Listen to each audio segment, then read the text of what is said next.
Rosa María Vadillo Amador, subdirectora de la Cátedra SECE y secretaria general de la UPCT, y la doctora María del Carmen Marco Gil, directora de la Cátedra SECE. Les damos la palabra.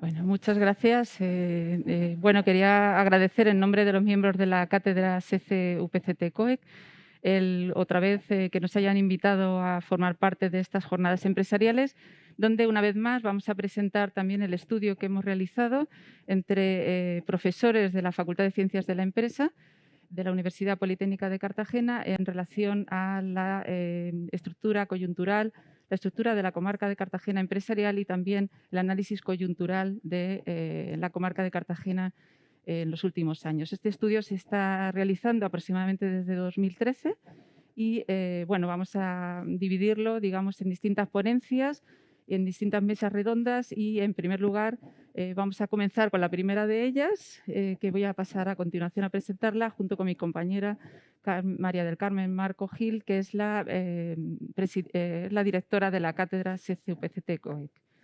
Muchas gracias. Voy a empezar con la presentación, por favor, si me la pueden poner.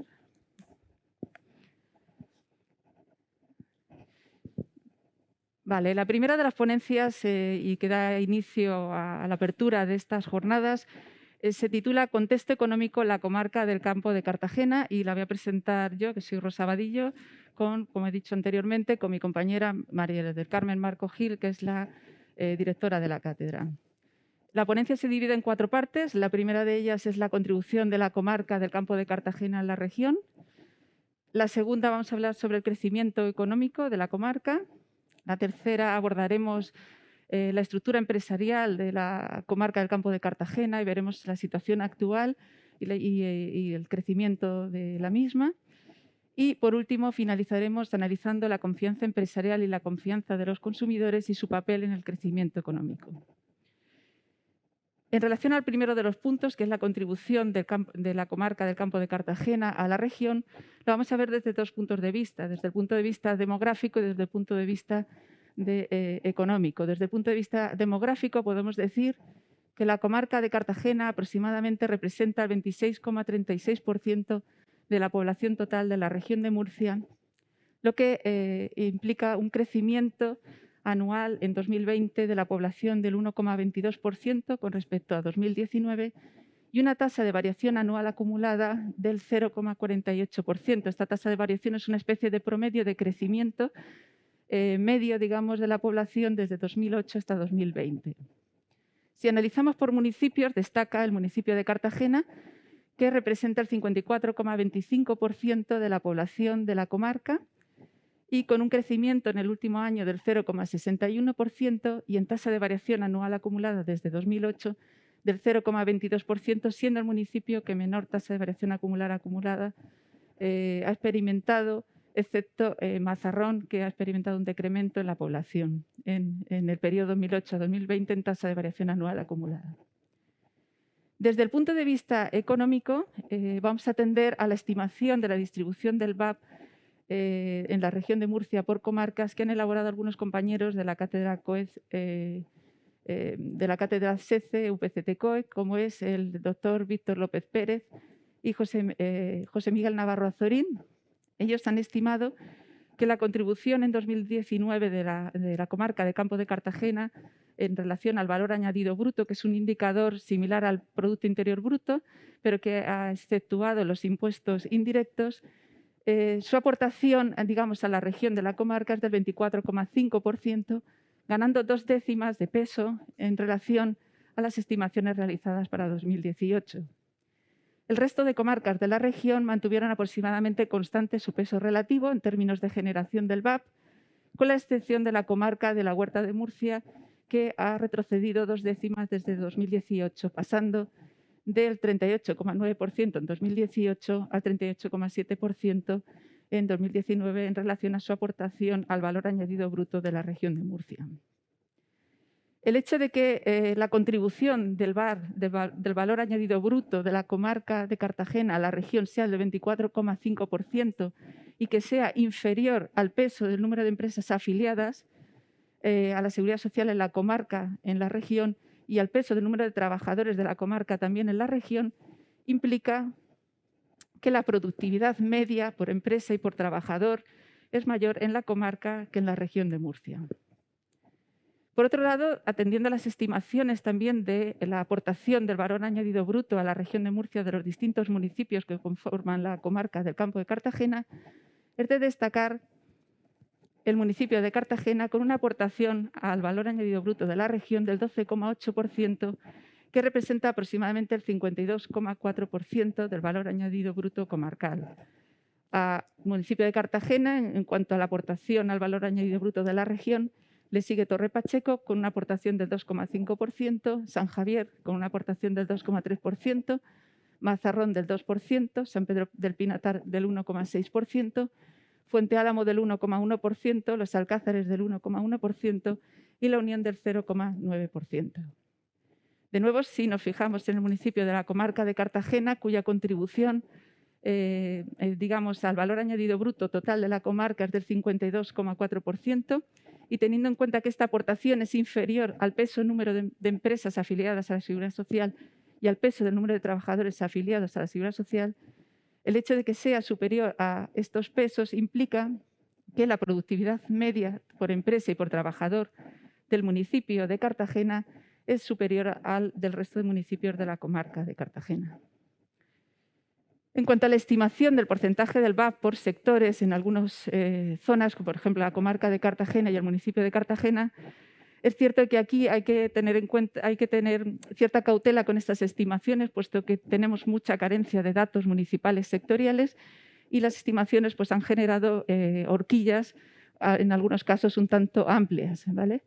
Pero, por ejemplo, el sector servicios sí que destaca por ser el de mayor peso en la generación del valor añadido bruto en la comarca en 2019, entre aproximadamente el 44% de aportación al VAP de la comarca y el 68%.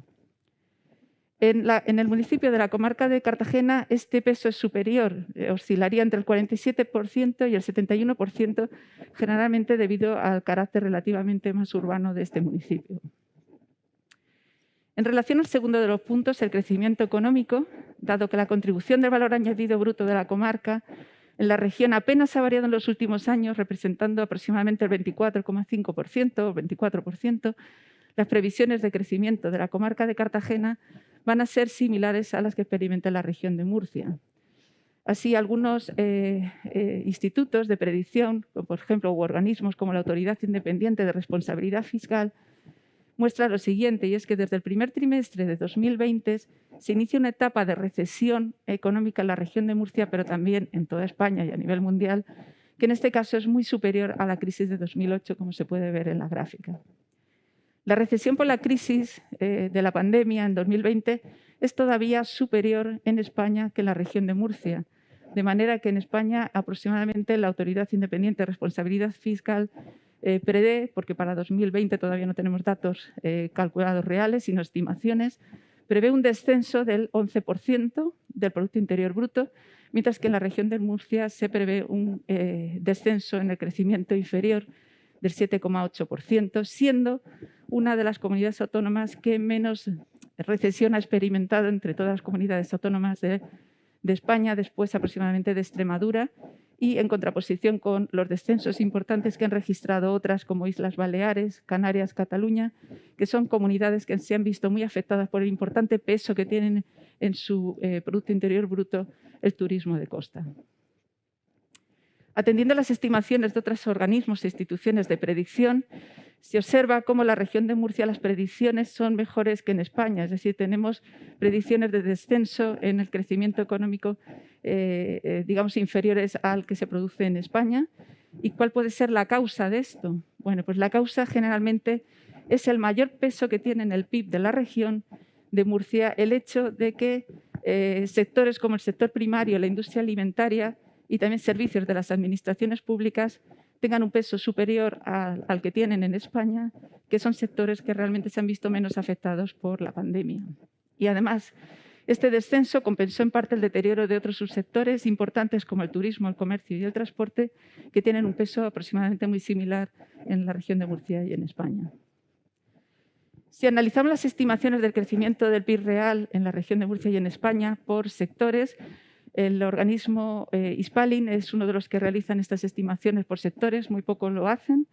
Y bueno, se prevé en 2020 que sean los sectores construcción y servicios los más afectados, los que más decremento en el valor añadido bruto o en el PIB experimenten, en concreto la construcción por el descenso en la licitación pública y los visados de obra nueva, y el sector servicios por el deterioro del comercio, el transporte y el turismo. Los sectores que menos se van a ver afectados en 2020, pues se espera que sea agricultura y también industria, sobre todo debido a la producción de productos agroalimentarios, tanto frescos como elaborados, que son los que menos se han visto afectados por la reducción de la demanda, tanto interna como externa.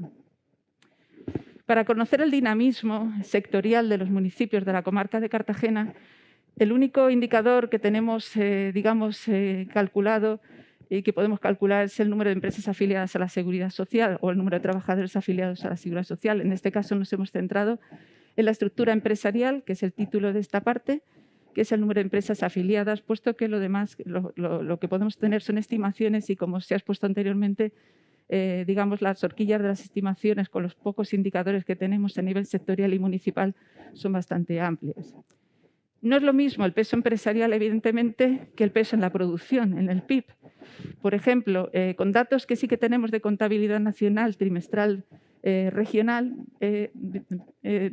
podemos comparar en 2019, que es el último datos para el último año para el que tenemos información, que el sector servicios en la región de Murcia aporta el 69,50% del valor añadido bruto en la región.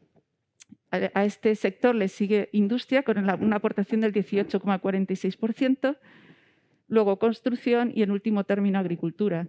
Sin embargo, si analizamos el peso empresarial, evidentemente también es el sector servicios el que aúna el mayor porcentaje de empresas en la región de Murcia, y también seguido por el sector industria. Sin embargo, las ponderaciones cambian en respecto a la construcción, que pasa a tener el cuarto puesto, y agricultura, que pasa a ocupar el tercer puesto en este ranking.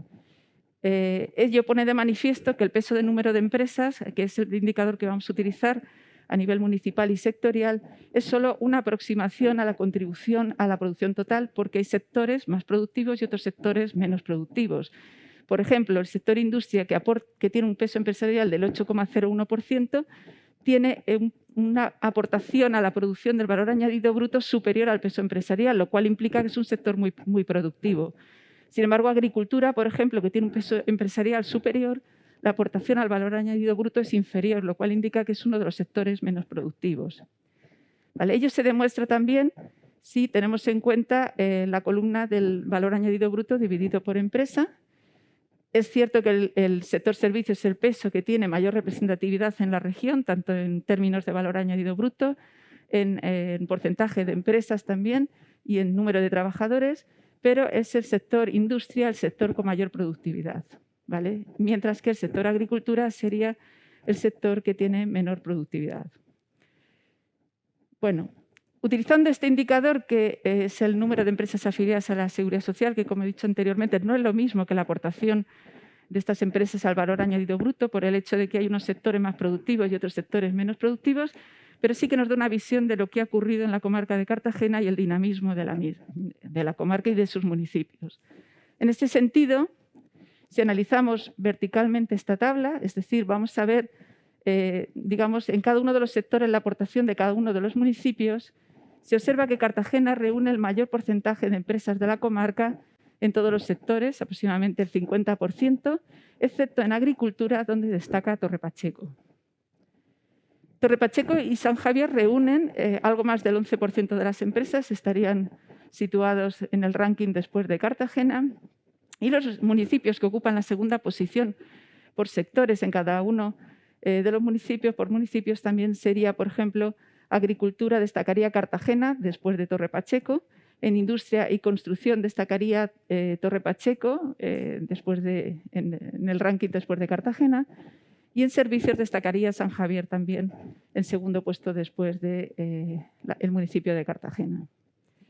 Analizando horizontalmente la misma tabla, pero para ver, la estructura empresarial por municipio, Se observa lo siguiente, que en la comarca de Cartagena, por ejemplo, el sector servicios, el número de empresas del sector servicios representan el 73,90%, seguido muy de lejos del sector agricultura, que representan el 11,57%, construcción el tercer puesto e industria el cuarto puesto. A destacar de esta tabla es que, por ejemplo, los municipios donde menos peso empresarial tiene el sector servicios, sí que tiene más peso el sector agricultura. Y también el sector de la comarca con mayor representatividad en la región es agricultura, porque representa el 32,47% de las empresas de la región, seguido de construcción, servicios e industria. Bueno, a continuación voy a ceder la palabra a la directora de la cátedra, Mari Carmen Marco, que va a continuar con la ponencia. Muchas gracias.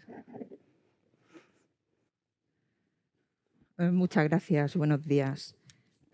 Una vez que hemos visto el peso empresarial que tiene cada sector en la comarca y en cada municipio, lo que vamos a analizar es cómo ha variado ese peso, ese número de empresas medio afiliado a la Seguridad Social, con el fin de poder valorar los efectos que ha tenido la pandemia en el sector industrial. ¿De acuerdo? Entonces, sí, vamos a centrarnos en la variación que ha sufrido este número medio de empresas en la comarca de 2020 a 2019. ¿De acuerdo? Lo primero que observamos aquí es este dato negativo, tomando el global. El número medio de empresas afiliadas a la Seguridad Social en la comarca en su conjunto ha disminuido un 6,17%. ¿De acuerdo? Esto supone una disminución en media mensual de 886 empresas en la comarca. Si nos fijamos con respecto al año anterior, que descendió también este número de empresas afiliadas en un 0,42, pues realmente el valor en el que desciende 2020 representa casi 15 veces más que en 2019. ¿De acuerdo? Tenemos que fijarnos además que el número de empresas decrece en todos los sectores, ¿vale? Pero lo hace con diferentes magnitudes. Si nos fijamos en las caídas de mayor magnitud en el número de empresas, se produce en la industria, con una caída del 8,72, supone una disminución de 77 empresas, y en servicios, con una caída algo menor en porcentaje, pero supone una disminución en el número de empresas medio de 755. ¿De acuerdo? Por otra parte, el sector construcción, que se ocupa el tercer puesto, ¿de acuerdo?, con una caída del 4,10%, esto supone 49 empresas.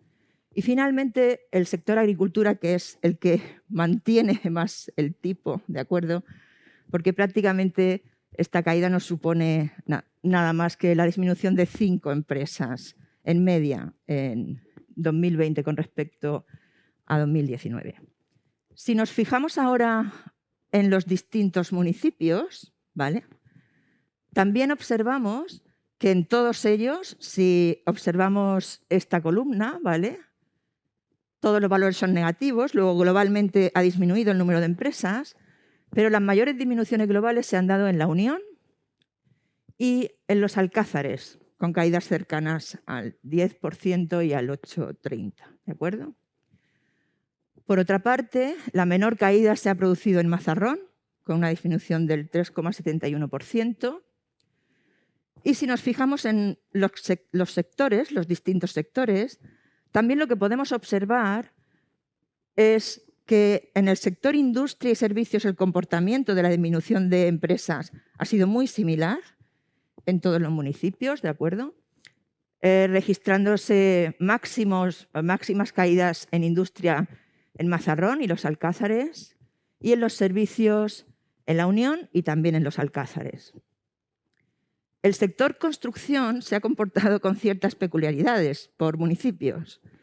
Así, vemos que en La Unión ha sufrido la mayor caída, pero hay 2 municipios en los que el número de empresas, en 2020, el número medio de empresas afiliadas ha aumentado. El que destaca es los Alcázares, el número de empresas ha aumentado en un 6,99%, casi un 7%, Y luego está San Javier, que realmente el porcentaje que aparece aquí no supone una variación en el número de empresas, ha mantenido las empresas, ¿de acuerdo? Por último, el comportamiento del sector agrícola en los distintos municipios en cuanto al dinamismo empresarial también ha sido diferente para municipios. De los 8 que forman la comarca del Campo de Cartagena, 4 de ellos han aumentado el número medio de empresas y otros 4 las han disminuido. Entre el valor de mayor disminución lo presenta San Pedro del Pinatar y el de mayor aumento La Unión, aunque en La Unión la agricultura tiene muy poco peso y por lo tanto este valor va a suponer prácticamente muy poca variación en el número de empresas, ¿de acuerdo? Bueno, pues resumiendo, 2020, un gran deterioro en el dinamismo empresarial, con una caída del 6,17% en global en la comarca, una caída del 6,17% con respecto al año anterior, que representa una disminución media mensual de 886 empresas, ¿de acuerdo? Evidentemente, este deterioro empresarial tiene como consecuencia un deterioro considerable en el mercado laboral en este mismo periodo. Así podemos destacar pues, que el número medio de parados registrados en 2020 con respecto a 2018 aumenta un 18,1%. El número medio de afiliados a la Seguridad Social baja en un 2,3% y el número de contratos firmados disminuye casi en un 24%. ¿De acuerdo?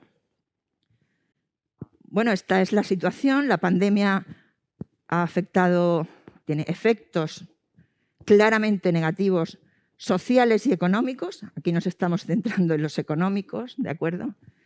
Y en este sentido, ¿vale?, lo que tenemos que tener en cuenta es que una manera de anticipar lo que puede pasar en los próximos meses es centrarnos en los índices de confianza empresariales y el índice de confianza del consumidor, ¿de acuerdo?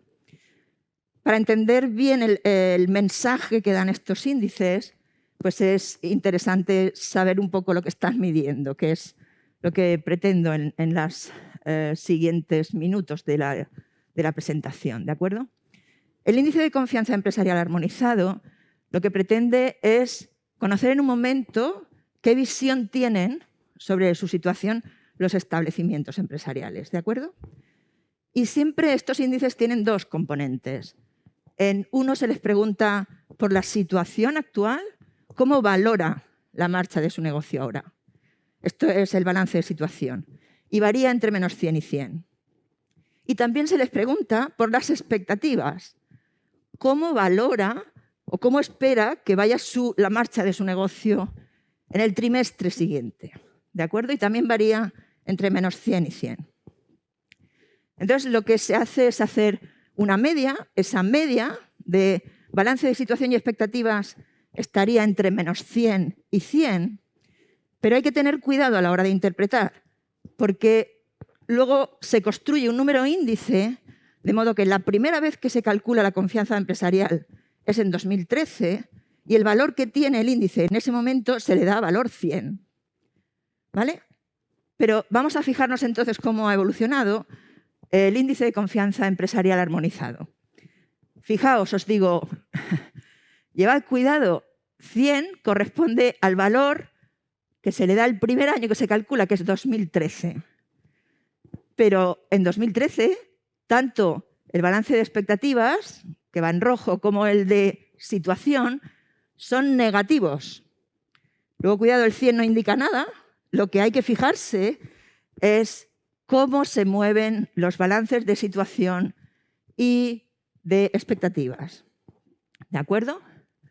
Sí que indica el índice en conjunto, indica si está aumentando o disminuyendo la confianza partiendo del nivel que tenía en 2013, que se valora en 100. ¿De acuerdo? Luego, ¿qué tenemos aquí? En 2018, el valor medio de este índice fue de 196,65, ¿de acuerdo? Si os fijáis aquí en los trimestres que aparecen en 2018, pues estábamos rondando el 0, luego a expectativas de alguna manera neutras, ¿de acuerdo? El mismo porcentaje de empresarios piensa que la situación va a mejorar que aquel porcentaje que piensa que va a empeorar. Pero a partir del 18 hay una pequeña caída en el 19, en el valor medio, y una caída mayor en el valor medio en 2020. Fijémonos entonces bien en los datos del balance de situación en el último trimestre de 2020, claramente negativo, menos 37,3, y en el de expectativas, negativo y algo superior, un 38,1, ¿de acuerdo? Si observamos cómo ha ido cambiando trimestre a trimestre este índice de confianza en 2020, observamos que en el primer trimestre, en los 3 primeros trimestres hubo caídas de este índice y un pequeño repunte en el cuarto trimestre de 2020. Bueno, la disminución que se registró en el segundo trimestre de 2020 con respecto al anterior fue del 22,88%, que es la más acusada desde que este índice se calcula. ¿De acuerdo? Esto es efecto directo de la pandemia. ¿De acuerdo? Por lo tanto, en principio, ¿vale?, estamos en el cuarto trimestre en balance de situación y expectativas negativos y desde el punto de vista empresarial podemos decir que el pesimismo sobre la actividad económica continúa, aunque se atenúa en el cuarto trimestre, puesto que, aunque sigue siendo negativo, hay una ligera mejora con respecto al trimestre anterior. Pero es importante también conocer las expectativas de los consumidores, el índice de confianza de los consumidores, que anticipa de alguna manera también los incrementos o descensos en el consumo, ¿de acuerdo? Como siempre, si hablamos de confianza, dos partes: el índice de situación actual, en la que los consumidores valoran su situación económica ahora frente a la que tenían hace 6 meses, y el de expectativas, que refleja la situación económica que esperan tener dentro de 6 meses. ¿De acuerdo? Aquí el índice varía de 0 a 100 y el 100 sí que representa una medida neutra. Por debajo de 100 significa percepción desfavorable, por encima de 100 significa una percepción favorable. ¿De acuerdo? Pues vamos a ver qué datos tenemos en 2020. Estos son los datos. Nos tenemos que fijar en la línea que está señalada en negro. Por encima de esa línea, una percepción favorable, por debajo, desfavorable. Si nos fijamos en medias, en el 2018 estamos cerquita del 100, en el 19 baja el índice a 89,34 y la media en el 2020 de la confianza de los consumidores llega al 59,96 puntos, muy por debajo del 100, ¿de acuerdo? Centrémonos entonces en los últimos meses, octubre, noviembre y diciembre. Fijaos, tras el peor dato de 2020, que es en el mes de octubre, 48,5, pues en noviembre y diciembre se produce un ligero aumento en la confianza de los consumidores. De hecho, se llega a unos valores aproximadamente a los valores que se consiguieron en mayo y junio, que parecía que ya todo iba mejor, ¿de acuerdo? Pero realmente estamos por debajo de 100 en el índice, bastante más por debajo cuando valoran situación actual que expectativas. Fijaos que las expectativas se están situando en 92 puntos en el último mes. Pero de nuevo, ¿vale?, la percepción que tienen los consumidores sobre la actividad económica es desfavorable. Con respecto a estos indicadores ya tenemos algún dato de 2021. Entonces es importante ponerlos encima de la mesa, ¿de acuerdo? ¿Qué es lo que vemos aquí? Bueno, pues realmente, si nos fijamos en la confianza de empresarios, balance de situación y expectativas, lo que vemos es que tanto el balance de situación como el de expectativas, ¿vale?, en el cuarto mes mejoró, en el cuarto trimestre de 20 mejoró con respecto al tercero y en el primero del 21 también. El pesimismo sigue siendo evidente y estos datos también hay que tomarlos con cautela. ¿Por qué? Porque la encuesta que se hizo en el cuarto trimestre del 20 se hizo antes de la segunda ola.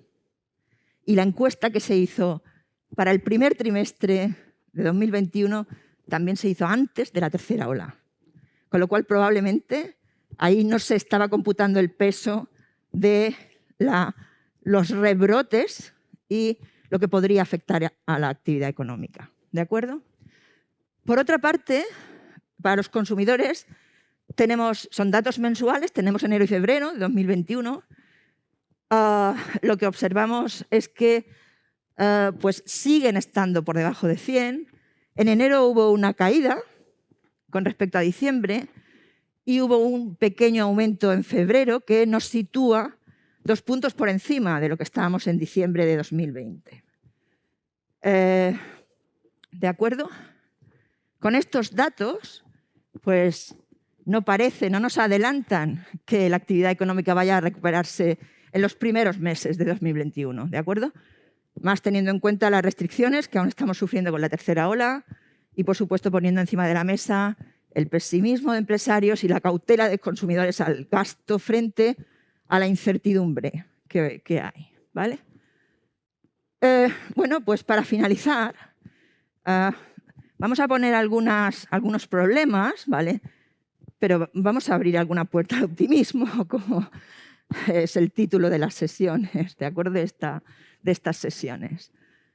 Lo que está claro es que para recuperar la actividad económica es necesario que la confianza de todos los agentes vaya mejorando, ¿vale? Y para ello, bueno, pues lo primero y principal es agilizar el proceso de vacunación y que resulte eficaz y que el virus se pueda controlar. Esto es obvio, ¿de acuerdo? ¿Por qué? Porque aún tenemos bastante incertidumbre sobre el tiempo que nos va a costar el control de este virus. Por otra parte, para los primeros meses de 2021 se prevé que la banca reduzca la oferta de financiación. Si esta reducción perdura en el tiempo y coincide con la falta de liquidez que pueden tener las empresas para devolución de préstamos ICO, etcétera, que han tenido que pedir, en este sentido, pues podríamos enfrentarnos a problemas de solvencia graves empresariales, ¿vale? Es muy claro, por lo menos desde nuestro punto de vista, que en general todas las administraciones públicas han estado haciendo esfuerzos enormes a través de políticas fiscales expansivas respaldadas por Europa y, a su vez, en las administraciones regionales respaldadas por la administración nacional, ¿de acuerdo? Contrariamente a lo que sucedió en la crisis de 2008, en el que se instauró una política de austeridad, aquí estamos con una política expansiva y, además, con el beneplácito de la Unión Europea y el soporte de la Unión Europea, ¿vale? Pero claro, parece que todas las medidas que se han llevado a cabo hasta ahora, que si no se hubieran llevado estaríamos en una situación verdaderamente lamentable, ¿de acuerdo? Pero parecen insuficientes. Vamos a dar una luz. La luz que quiero dar, bueno, supongo que muchos de ustedes lo sabrán. El pasado 23 de febrero se firmó un acuerdo en el que se iban a dedicar, un acuerdo del Gobierno regional con CROEM, en el que iba a dedicar 37 millones de euros al sector del turismo y la hostelería y que hasta 35 millones de los mismos podrían ir dedicados a ayudas directas tan reclamadas por este sector. ¿De acuerdo? Por otra parte, esperamos que mañana, 12 de marzo, el Gobierno Nacional, en un Consejo Extraordinario de Ministros, apruebe ayudas también para turismo, hostelería, restauración y pequeño comercio. Ayudas valoradas en 11.000 millones de euros para apoyar solvencia empresarial, que es uno de los problemas que hemos destacado. ¿De acuerdo? Estas ayudas se van a instrumentar en tres patas financieras, entre las que aparece que se contemplarán ayudas directas, también recapitalización de empresas y condonaciones de deuda. En este momento se desconoce el porcentaje que irá a cada instrumento, ¿de acuerdo? Pero se habla de que al menos unos 5.000 millones de euros irán a ayudas directas. Mañana sabremos con certeza. en el momento en el que se pudiera recuperar la normalidad o cierta normalidad, un factor positivo es que aquellas personas que han podido mantener su empleo, pues han acumulado muchos ahorros. De hecho, el Banco de España dice que a finales de diciembre había un nivel de depósitos a la vista sin precedentes y esa salida de los ahorros podría ayudar a la recuperación. Y para finalizar, es necesario y de vital importancia que la sociedad en conjunto estemos pendientes de la recuperación y que realmente se definan de forma rápida proyectos que estén asociados a los fondos que tenemos de Europa de Next Generation, de la Unión Europea, ¿vale? Para que podamos anclar nuestro crecimiento de una manera robusta, sostenible y en la que todos quepamos, sea inclusivo. ¿De acuerdo? Pues muchas gracias y esto es todo.